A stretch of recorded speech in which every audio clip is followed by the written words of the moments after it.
Hi, I'm Tim Shatney from LightReft Japan, and today we would like to proudly introduce to you the Monolit. It is a flexible and playful MIDI computer that can be a heart of your MIDI setup. Monolit can give you an extensive control over different parameters of your synths, devices, or software that works with MIDI messages. The user interface of Monolit is very clear. On the left side you have 16 controls, 8 buttons and 8 sliders. On the right side, you have a very beautiful display with a menu on it and 5 buttons to navigate through this menu. And also you have here a visual feedback.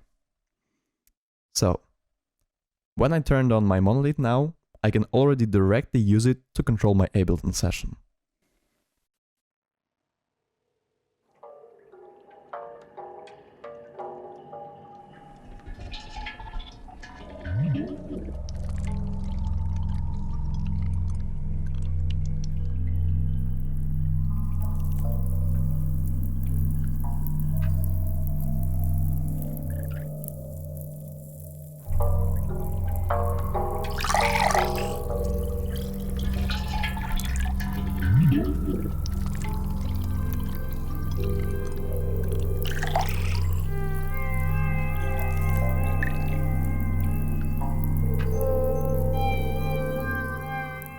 First 5 sliders now control the volume of 5 different sound layers in my session.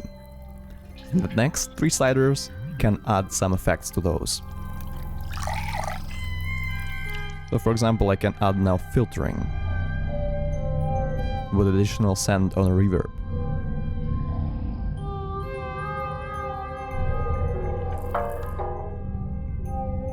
Also, I can add here some time effect. And finally send everything to the delay.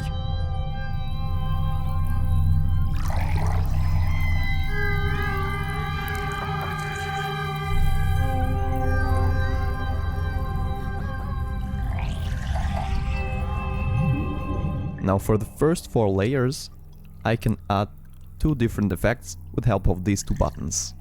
The first button will add a spectral resonator, the second will add a vocoder, like that. Once I press on the button, I activate the spectral resonator. With the second button, I can do the same and add a vocoder.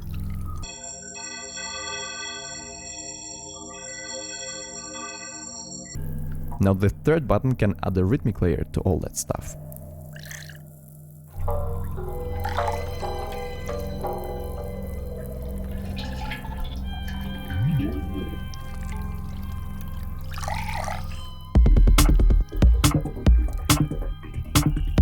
And now we can play with Monolit, change things, add effects.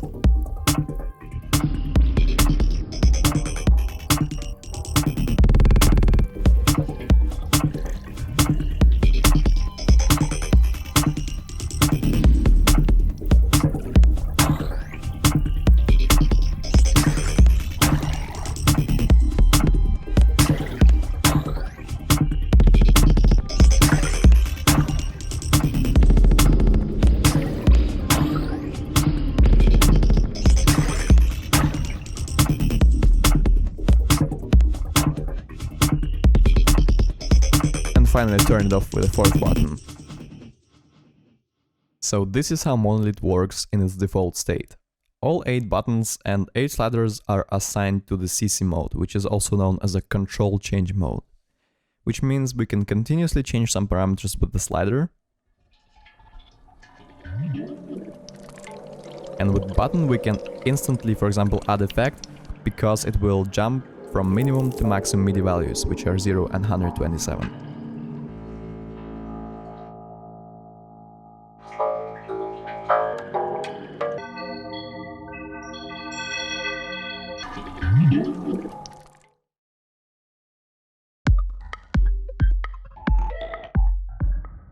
Since Monolit is such a versatile device, we are able to change how all these different controls work. And to do this, we just go here to the edit menu, we can navigate to it with first 2 buttons, like that, and then open it with the rightmost button. Now here on the right you can see all different parameters which could be edited and applied to selected pair of controls. For example, now I have selected the first pair, but if I wanted to edit the second pair, I just need to press on this button here. Now I want to change the maximum value which will be outputted by this slider. I go down here, select max parameter and adjust it with minus or plus. There's another way how I can adjust this value. I go back, okay, now I press on shift and start changing the slider's position. So you can see like that I can adjust the value for max parameter much quicker. So the whole editing process becomes more intuitive. And you can do it with any other parameter here.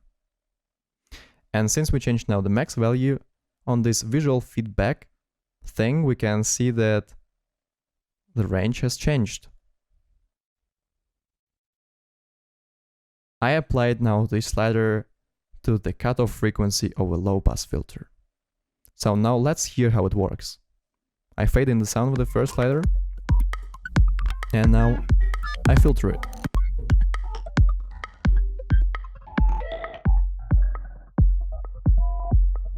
So the max value now is lower than it usually is. That's why the sound is not fully filtered. Let's come back to the maximum value, which is 127. Okay, and then now we can fully filter out the sound. Another trick could be here to invert the slider's values. To do this, I just make max value equal to 1 and minimum value equal to 126. Like that, slider's values are inversed, which is very cool.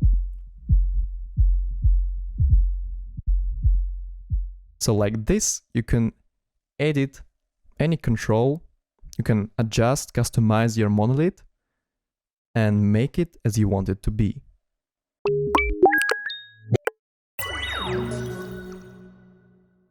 Now, in this part of the video, we will look into 4 main modes in which Monolit's controls can work. So the first one is a CC mode, which is also known as a control change. We've been working with it since the beginning of the video because all these controls by default are assigned to it.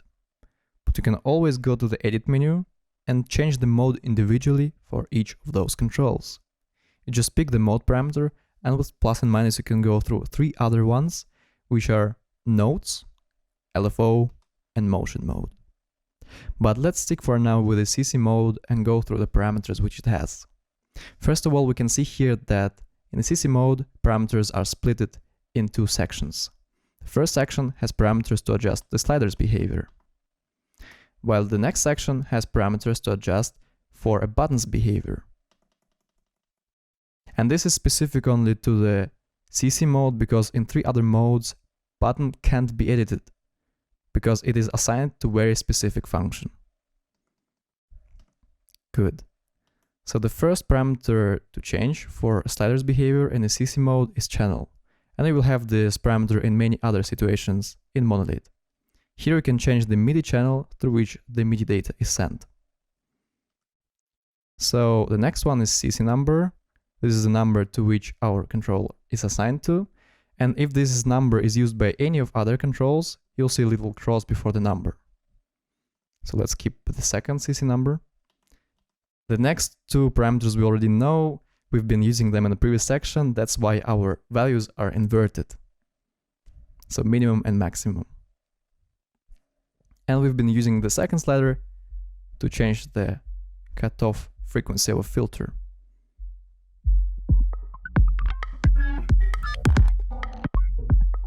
Like that. Final parameter here for slider is time, and with it we can add the time lag to smoothly interpolate between the changes of a slider. Like that. Will be very good for some ambient set where we need some smooth changes, especially if you will do the time equal to 20 seconds, like that. Then you can just do one movement and leave it, do something else, come back, do one more movement, and you have gradual changes of musical dramaturgy. Good, but for now I want instant changes. Oh, let's do it like that. That's why I'll make time lag equal to 0 seconds. And you of course can rename your slider like that. Just change the slider's position. You can adjust like that the symbol, add more symbols, and if you want to delete those, just shift and delete, delete, delete, delete. Zhook. No more symbols, no more name. Good. So the next section is button, and here button could be set up in 3 types: a CC type, a node type, and program type. So by default it's a CC type, and here we have also a few modes.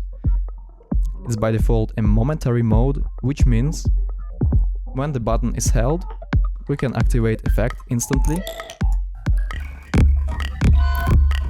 And when I release the button, effect not anymore applied. But we can also change it. We can make the mode toggle, and then we don't need to hold anymore the button to keep an effect.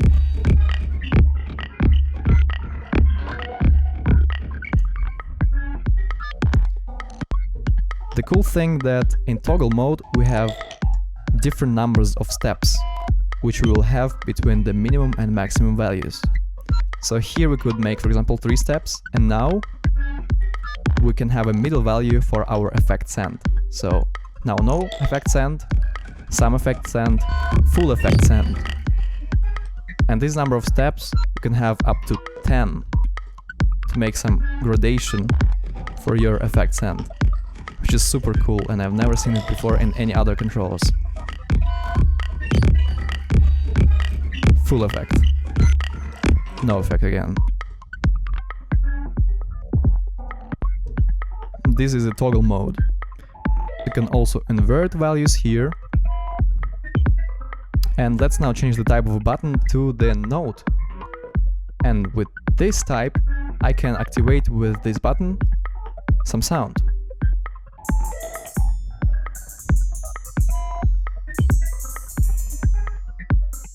So you can trigger things like that. Add effect.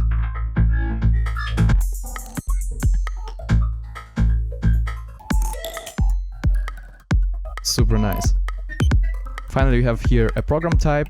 This is when you want to change some presets in your hardware or software synths with this button. So these are main things which you need to know for a CC mode. You can also actually rename the button if you want, just that you know. And now we will look into another mode, which is a notes mode. So let's explore now the notes mode. Here we can map different MIDI nodes to specific locations on a slider. And once slider reaches this location, he will trigger this MIDI node. Like so.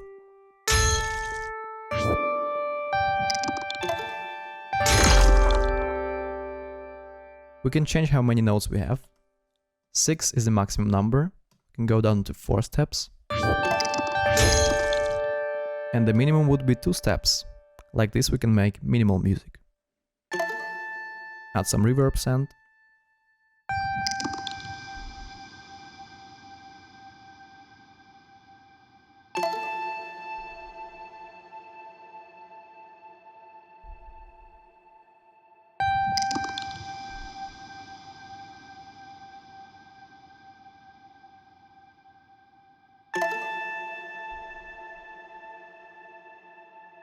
And so on.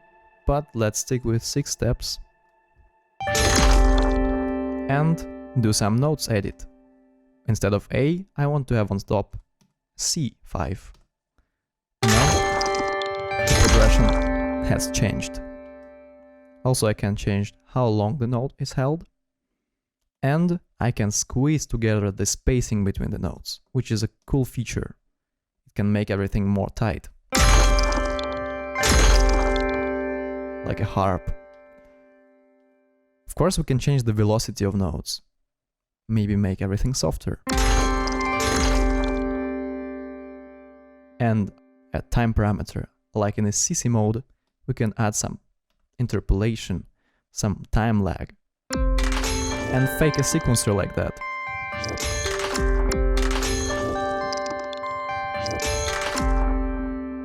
Especially when it's super long, like, for example, 10 seconds. And I will add again some reverb here. And let's wait.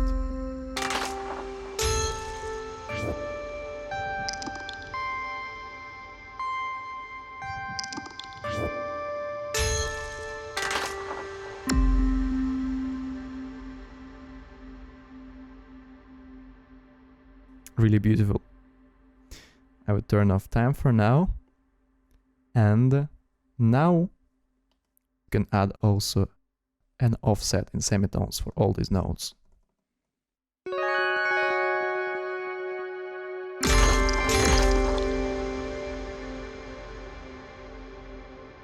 And I can rename of this slider, as you already know from previous section. Until this point we were working in a trigger type, which means these notes are triggered and held with the length of a note, which we can set up here. But when we change it to, for example, gate type, we can hold these notes when our slider is in between the notes on this space.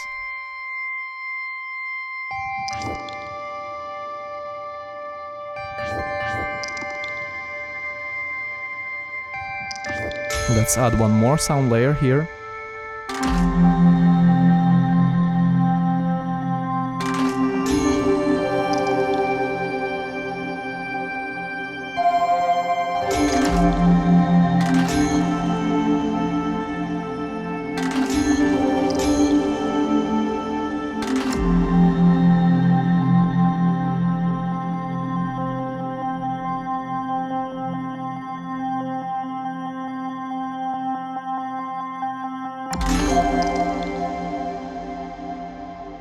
So this is everything you need to know about the notes mode.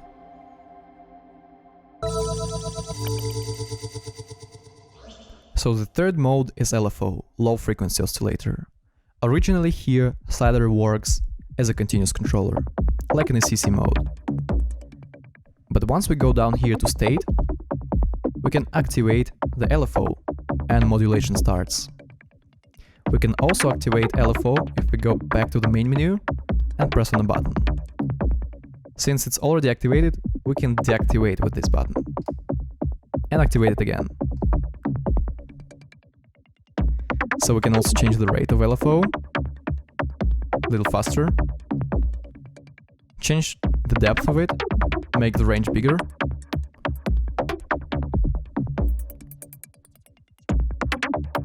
and also change the waveform from sine to saw, square, and random waveform.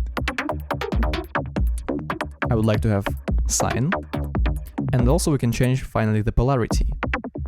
Positive polarity means the modulation happens from the slider's position to upper values. The negative would have the opposite effect, and both makes the polarity bipolar, so it goes in both directions, and slider position is like a middle point. Finally, you can rename our slider in this mode. And now, when we know all the parameters for LFO, let's add a few more LFOs here to modulate different parameters for our sound. So, second, let's make it also LFO. Let's activate it. Now, with this second slider, we add a microshift effect. I would prefer bigger depth.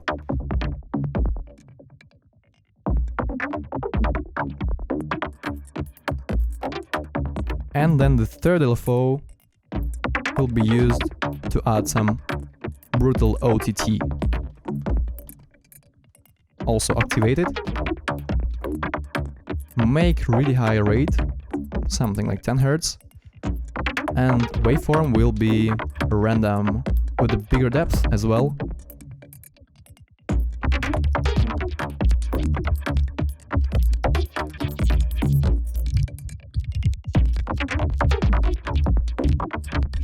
LFOs are really fun. You can do crazy stuff with them.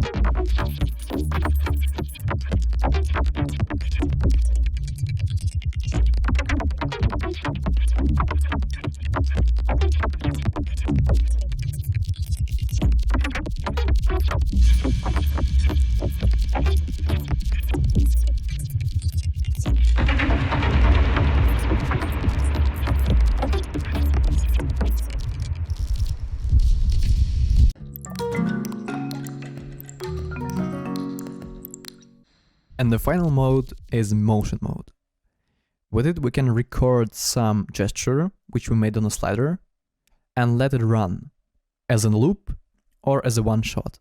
So I'll show you now how it works. Let's go out of this menu. I start the sound. By default it also works like a continuous control. But once I press on the button and start doing some things with the slider, it will record this movement and loop it afterwards. If you want it to be not in a loop but as a one shot, we can change the play mode to the 1, and now I do it once, it repeats it. Do it again, it repeats it, like an echo. And also if you want to have an autoplay that it repeats directly after your gesture, then you can turn it on. Otherwise you can just turn it off and have it as a prepared gesture for later on, like that.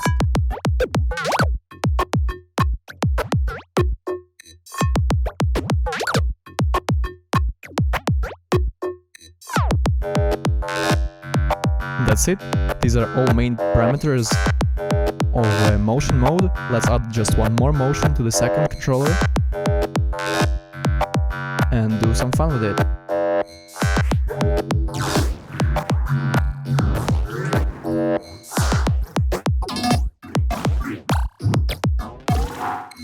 I also want again to have a play mode loop for the first control, and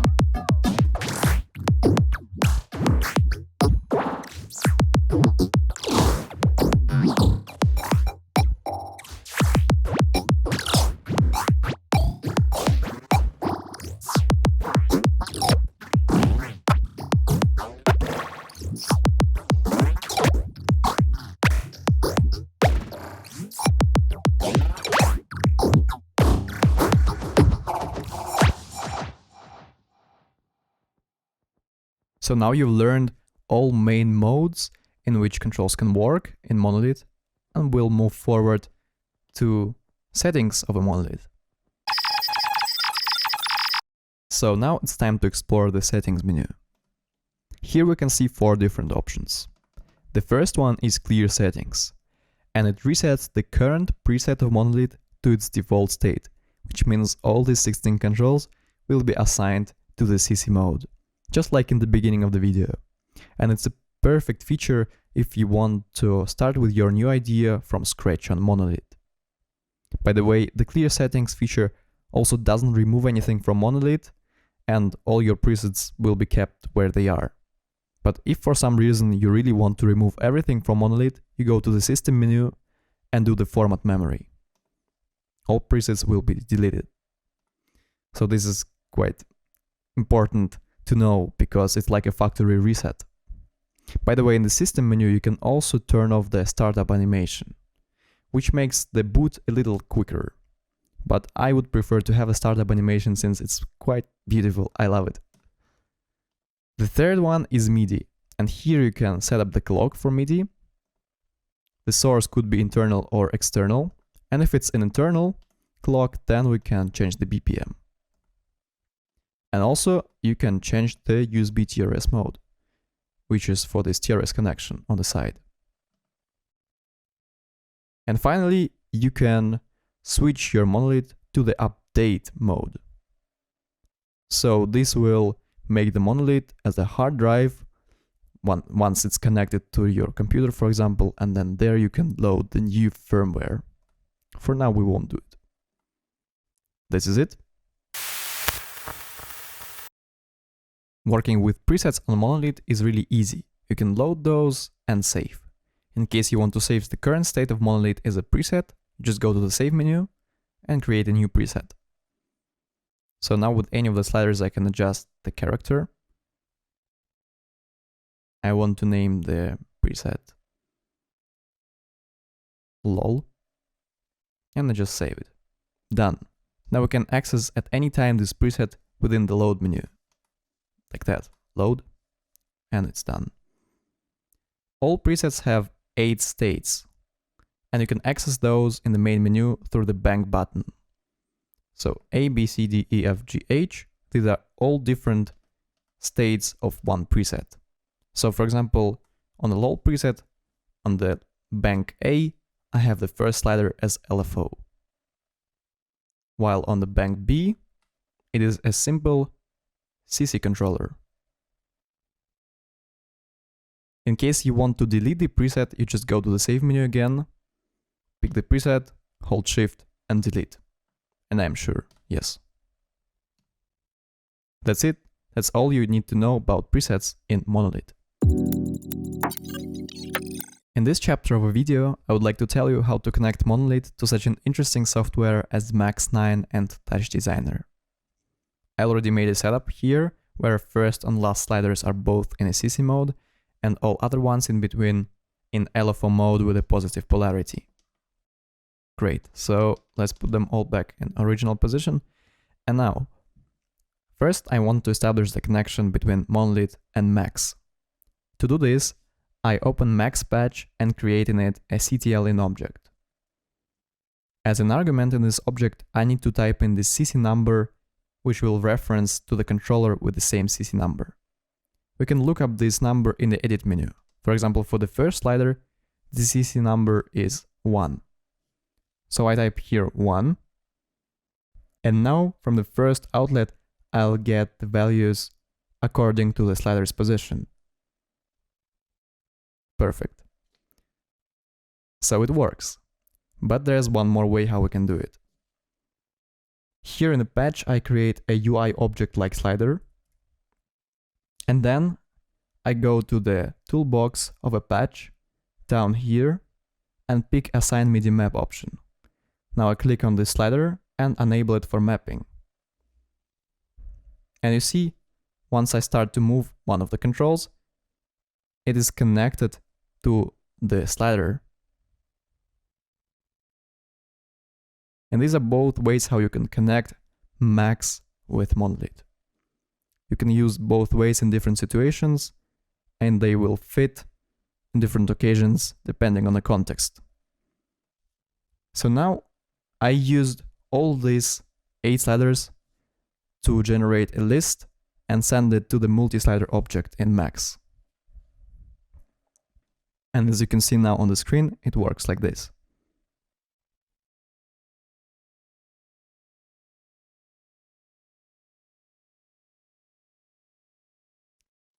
Remember that we have here LFOs. And this establishes super interesting and interactive connection.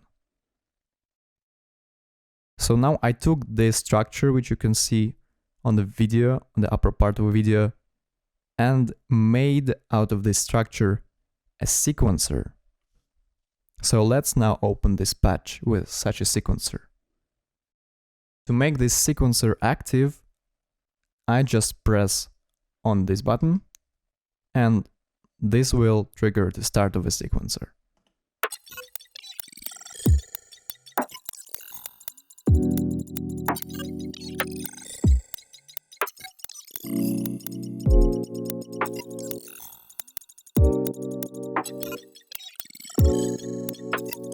Now the sliders are used here to change the time between events.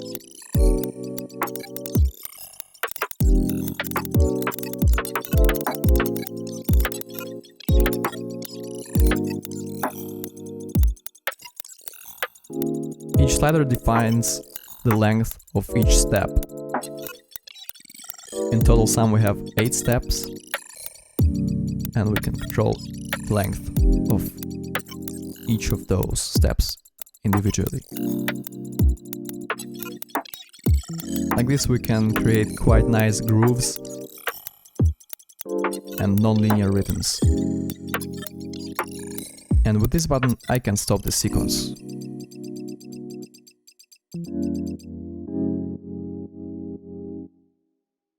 So this is how you can work with Monolit when you connect it to Max. Now let's look into the connection with TOUCHDESIGNER. And now let's connect Monolit to the TOUCHDESIGNER. We'll have the same setup as before, and now we go to the TOUCHDESIGNER's patch and create a MIDI in operator. Here we can find it, and we don't receive anything yet, because first we need to press Option D and open the MIDI mapper, and create a new mapping. From In-Device drop-down menu, we need to pick Monolit option. And now we need to remember the ID of our device, which is number 1, and type in the ID in the parameters menu of MIDI in. So here, you just type in the same number. By default it's already 1, so it should already work once I start changing the slider positions here. And you can see that all received values from all different sliders are shown in this MIDI in operator, which is super cool. Now we can directly map each of those controls to 3 different parameters with which we can control the TOUCHDESIGNER visual. So to do this, I just need to make the MIDI in operator in active mode, and then drag and drop these channels which we want to map on the parameters. I have these parameters in a constant operator. I just need to click on it to open this menu of parameters, and then I just drag, for example, the first control and then drop it on the channel 1 value as a chop reference. And we repeat the same method for 2 other controls. Perfect. We made the mapping, and now let's see if it works.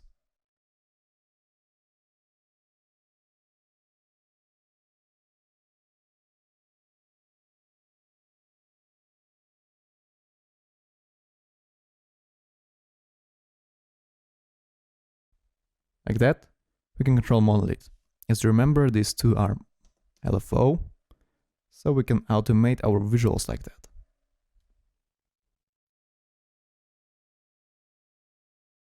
Let's make also the first one LFO, like this, turned on, and then have something like that.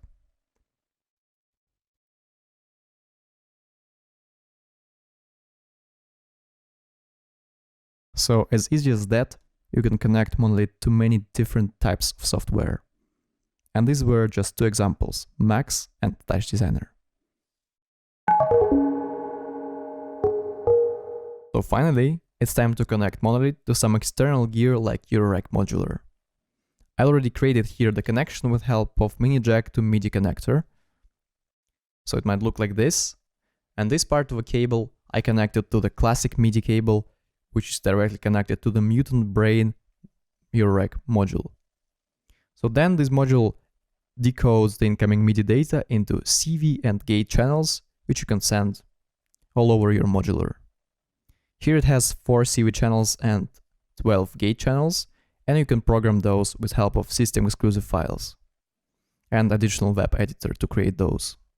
So I already did some programming here, and the CV channel A will decode incoming MIDI notes into volt per octave format, and channels B, C, and D will decode CC controls.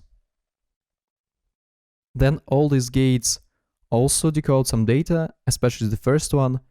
So the first gate channel will be connected with the ACV channel, and while ACV channel will receive MIDI notes and decode them into volt per octave format, gate will decode MIDI note and off events into gates.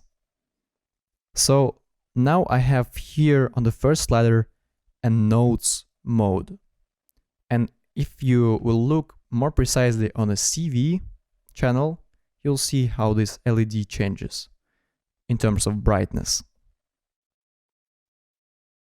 The higher the note, the brighter this CV LED. And also here gate starts to blink when we hit specific note. So now it's super easy. We can just connect, for example, CV to the volt per octave input of plates module to control its pitch. And then we just output sound from this module to the mimeophone to add some nice reverb. And then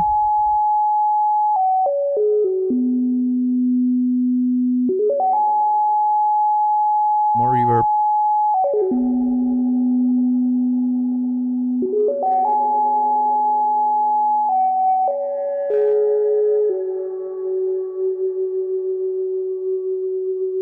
And of course we can add here a gate. We can send the gate from mutant brain to the trig input of plates. And then we have a defined node length for nodes which are produced by plates.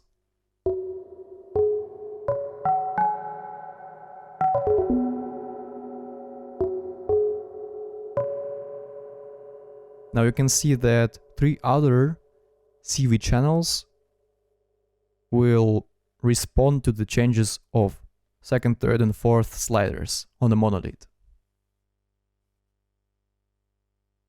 For example, now you can see on the channel D very clearly how LED changes. And basically we're changing the voltage with help of the outgoing MIDI data from Monolit. So since we have so many options in Modular, we can modulate some parameters in plates with help of those CVs. And the long cable. And I would prefer to connect channel B to the morph input of plates. And let's make a little stronger modulation now. So let's check if it works.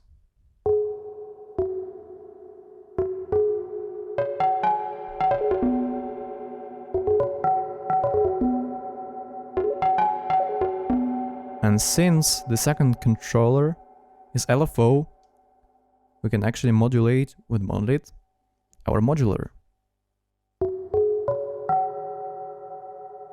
I think modulation should be a little stronger, more depth, and then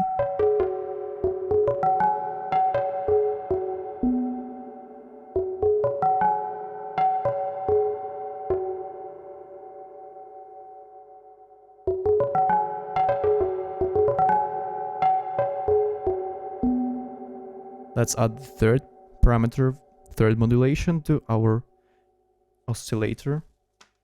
And I would prefer to take channel C, which is assigned to the third controller, and modulate with it a timbre of an oscillator.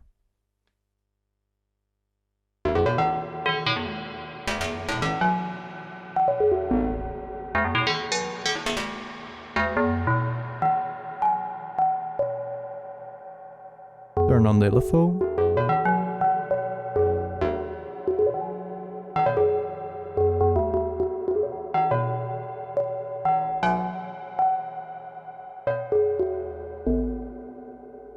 And we have the final one, channel D, which we haven't used, and it's coming from the fourth controller, fourth slider. Just take it directly here. And what else we can modulate here? I think we can modulate here our harmonics parameter. So let's check if it works. Great, so let's turn it on also. And basically that's how you can do generative music with help of Monolit. The last detail would be here to add some time lag to the notes controller. So just make it longer.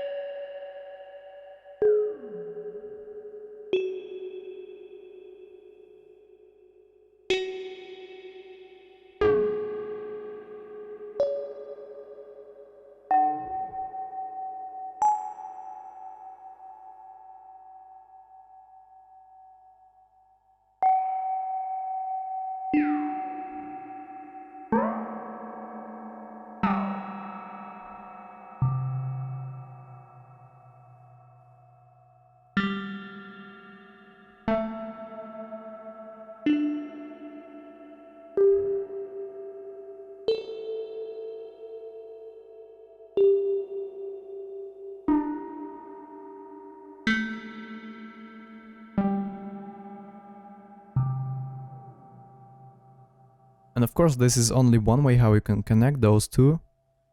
And as you know, in EURORACK world, you have infinite amount of possibilities. So if you want something else, you can always find your way how to connect them too.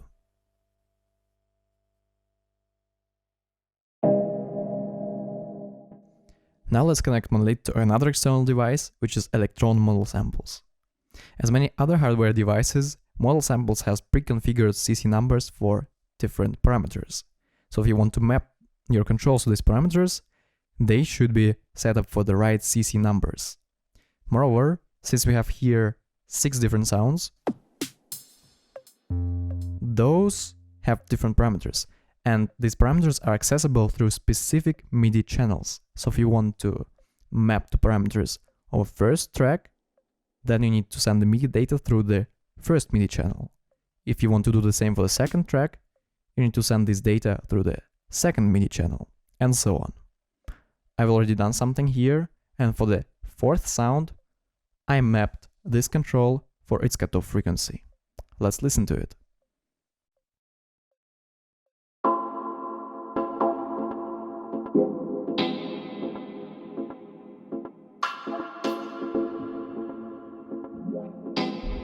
This is LFO, I can activate it.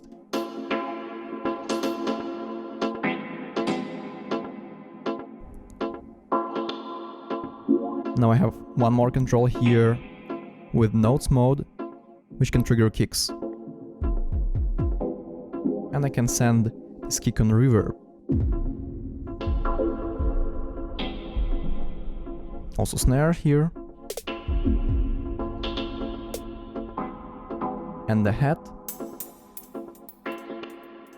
And then I also can control the decay of head.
So this connection happens quite easily, very naturally, and by the way, also these two devices are connected with help of an adapter from jack to the MIDI. To conclude this video, I would like to tell that Monolit is still in development in terms of the software. So in new versions, the new features will be added, and the possibilities of this device would be extended. Also, I would like to recommend you not to be scared of experiments and try as much as possible with this beautiful device, because it can reveal for you so many new possibilities and add new gestures and expression to your music. Thank you for watching.